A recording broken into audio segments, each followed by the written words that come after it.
My name is Aksel. I'm in grade 5. I'm on the clean team. My name is Kevin. I'm not in school anymore. Hi, my name is Kevin. I'm a volunteer at LunchLAB, and this is my son, Aksel. It started when I saw my son coming home from school, beaming about today's menu at LunchLAB, and went from picky eating at home to hearing about all these great meals he's enjoying. I decided to join LunchLAB once I understood the program better.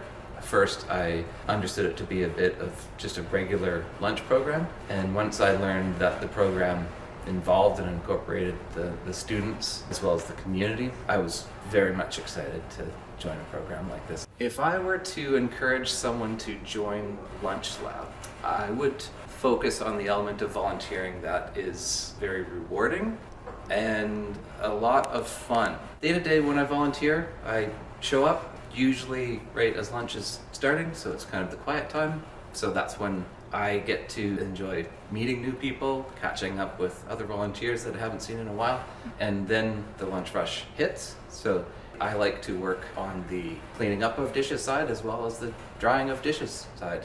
The task that's in front of me is more of just the leverage to get the opportunity to enjoy a great experience. Getting to volunteer alongside my son, it's the sense of community, and volunteering at LunchLAB is not that much different than being at home, and it takes that element of being home and brings it to the community. So it's kind of an extension of home, I find.